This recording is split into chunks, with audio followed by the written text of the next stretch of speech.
Buenas tardes desde Washington. Soy Roberto Yunes, economista del Banco Mundial, coordinador del área de salud del banco en Colombia y director de la iniciativa Salud Derecho. Es un placer y un verdadero honor poder hablar con ustedes en esa cátedra Derecho a la Salud, Equidad y Paz. Voy a hablarles sobre nuestra experiencia en la iniciativa Salud Derecho, que incorpora a 9 países de la región, que van desde Chile y Argentina en el cono sur y Uruguay hasta México. Entonces, quería hacer algunas primeras consideraciones sobre el primer punto, la primera pregunta que me hicieron, que es recordando qué implicaciones tienen el concepto y la reivindicación del derecho a la salud en la organización de los sistemas de salud de la región. Y ahí yo quería examinar dos aspectos distintos. Uno en un plan más general, más conceptual, digamos, que se refiere a la incorporación de los principios básicos del derecho a la salud sobre la práctica y la organización de los sistemas de salud. ¿Y a qué me refiero cuando estoy hablando de los principios básicos del derecho a la salud?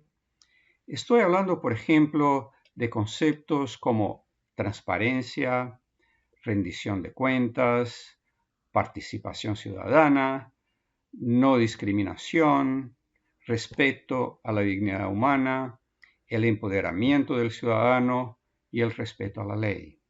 Esos son principios básicos que en nuestra visión de salud derecho constituyen el centro del derecho a la salud. Y en ese aspecto hay muchos avances. Y el ejemplo para mí más claro es Colombia, ahí mismo, ¿no? Colombia, los discursos de los ministros de salud, de los actores del sector, de los legisladores y de la rama judicial se enmarcan en el concepto del derecho a la salud y han cambiado de manera significativa, me parece, cómo el sector o los actores del sector se comportan.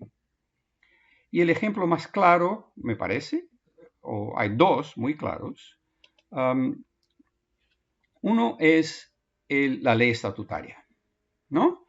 La ley estatutaria recoge el principio y los valores del derecho a la salud e intenta operacionalizarlos en el sistema de salud colombiano. Uno puede criticar o no estar satisfecho, pero representa un avance importante y me parece que no se puede dudarlo.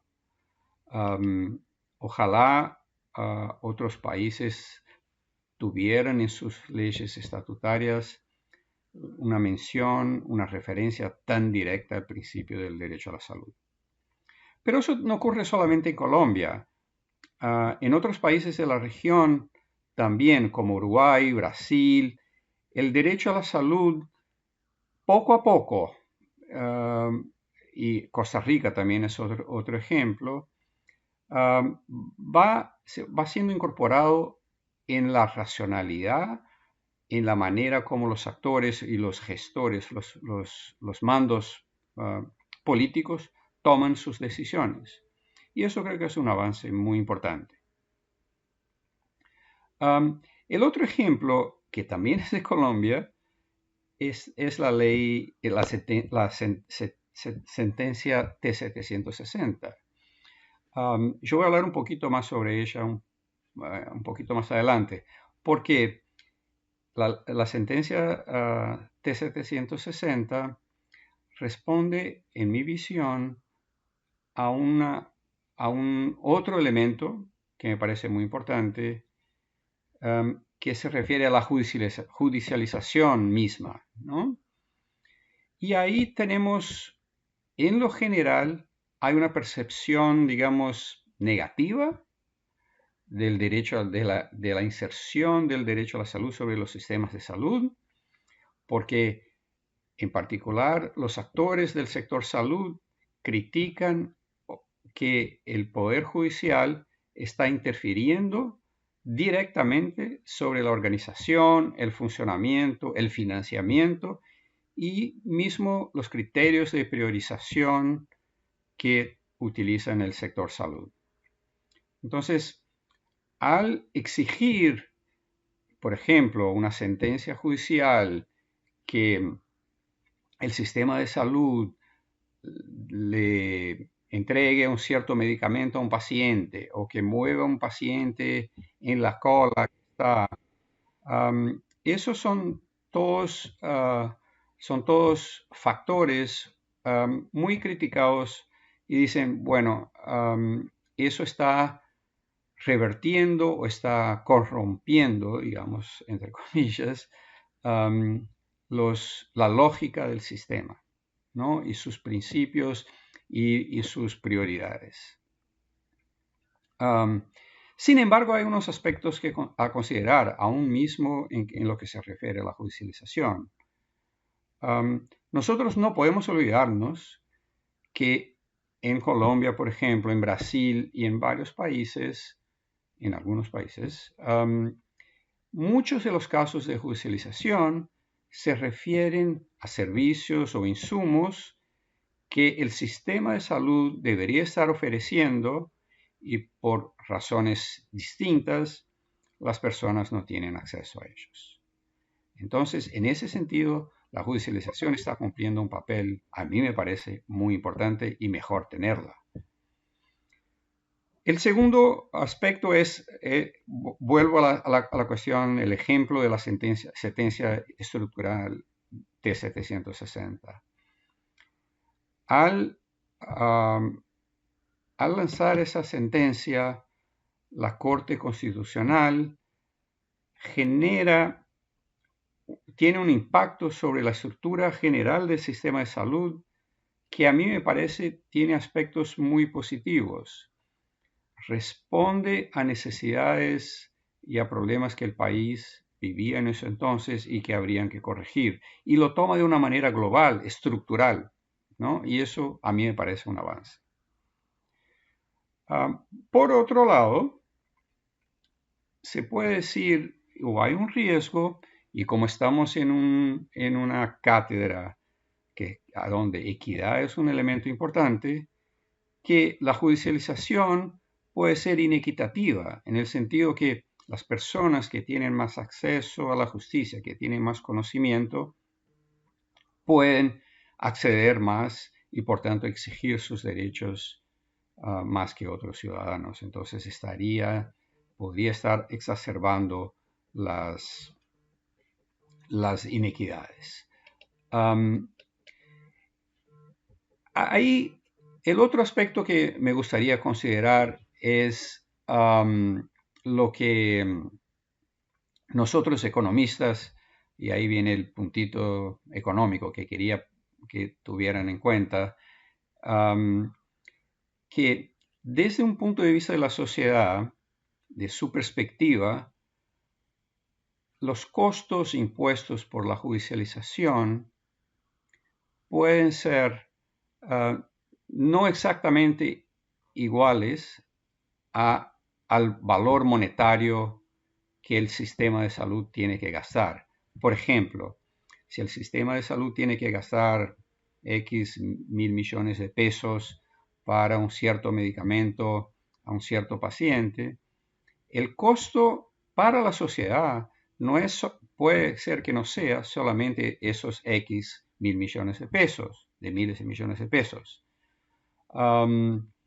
Porque para la sociedad hay que considerarse el costo de oportunidad, quiere decir, el costo que se está incurriendo por gastar recursos que son escasos, que son limitados, para proveer ese medicamento que podrían estar siendo utilizados de otra manera.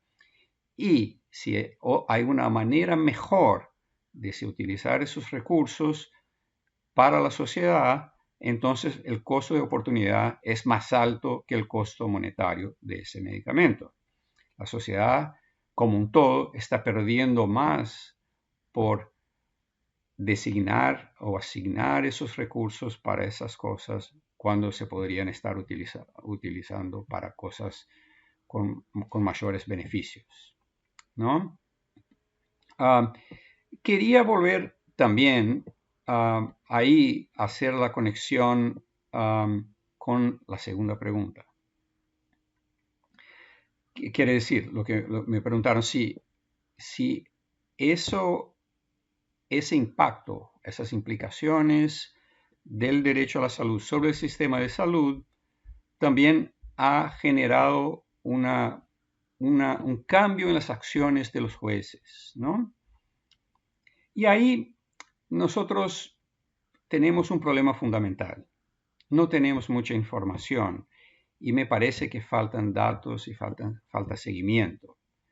Los jueces, cuando pasan sus sentencias, vamos a decir un ejemplo también, bueno, que se le dé un medicamento para un paciente X que tiene un cáncer, que se está muriendo y que si no le da el medicamento ese alto costo de marca y no el genérico que está en la lista del plan de beneficios,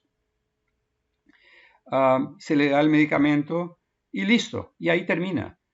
El juez, en lo general, en la mayoría de los países, no sabe si ese medicamento fue realmente utilizado por el paciente, si lo fue, si tuvo el impacto que se dijo que iba a tener, que extendió la vida de esa persona, que mejoró su calidad de vida o que recuperó a esa persona para el problema de salud. El juez no lo sabe. Y eso tiene implicancias fundamentales, porque si otra vez el mismo juez o otros jueces reciben la misma demanda, no saben si ese medicamento funcionó o no, ¿no? Entonces, los sistemas de salud tienen que implementar sistemas de monitoramiento y seguimiento a las sentencias, ¿no? No solamente por las razones que yo les comenté, pero también porque muchas veces, y lo que percibimos en varios países de la región, es que la rama judicial de cierta manera puede estar siendo utilizada para responder a intereses económicos de individuos, de empresas, de oficinas de abogados, etc., ¿no?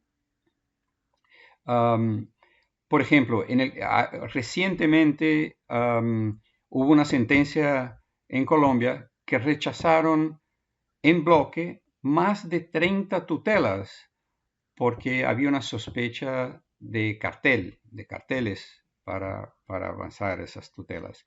En Brasil hubieron varios casos de corrupción y de intereses excusos por detrás de tutelas, ¿no? Incluso hubo gente que se fue a la cárcel, etc. Y se están percibiendo que, por ejemplo, un solo bufete de abogados está haciendo todas las demandas relacionadas a un cierto tipo de medicamento. Hoy mismo yo recibí una noticia de un bufete de abogados que tiene como una guía para que la gente entre en la justicia y cómo proceder si quieren un medicamento, etcétera, y que recorran a ellos y ellos van a la justicia a exigir sus derechos, ¿no? La pregunta es si realmente esos derechos, y ellos generan todo, la prescripción y todo, el mismo bufete consigue todo para ellos. Bueno, entonces eso es un problema que no es menor. ¿no? Y hay que estar atento. Y para eso necesitamos monitoreo, necesitamos datos, necesitamos información. Dicho eso, hay avances, ¿no? En el caso de Brasil, y perdón que hable tanto de Brasil y Colombia porque son los dos países que tienen más casos de judicialización en la región. En el caso de Brasil, hay un comité de salud desde el judicial que trabaja con el sector salud y otros actores, y eso es para todos los estados de Brasil, y eso ha generado una interrelación entre esos varios actores. Y en un caso específico del estado de Rio Grande do Sul, en Brasil, ellos desarrollaron una estrategia un modelo de planificación estratégica involucrando otros actores como los defensores del pueblo, la Procuraduría, los municipios del Estado, para diseñar un mecanismo prejudicial para evitar la judicialización. Y en Colombia hay un ejemplo muy exitoso, muy bonito, en el departamento de Caldas, a donde se implementó un mecanismo prejudicial muy efectivo que ha podido reducir significativamente el número de tutelas sin que las personas perdieran el derecho. Lo que se está es resolviendo las demandas de los ciudadanos por otros mecanismos que no las tutelas judiciales. Les invito que por favor conozcan la página de nuestra iniciativa, de la iniciativa Salud Derecho, www.saludderecho con solo una d.net, y se registren en esa página. Hay mucha información, hay mucha cosa por ahí. Y como no hay nada gratis en el mundo, les pongo una pequeña propaganda. Estamos intentando organizar un webinar, ojalá en la próxima semana o en los próximos días, esperamos, que lo estoy llamando, y ahí pido disculpas a ustedes colombianos y a Gabriel García Márquez, que lo estoy llamando Derecho a la Salud en los tiempos del coronavirus. Lo estamos organizando con De Justicia para discutir el derecho a la salud y su respeto y los derechos fundamentales en esos momentos de coronavirus y por posibles pérdidas de libertades, etcétera, etcétera. Bueno, muchísimas gracias y nuevamente les pido disculpas por el tiempo que les tomé. Muchas gracias.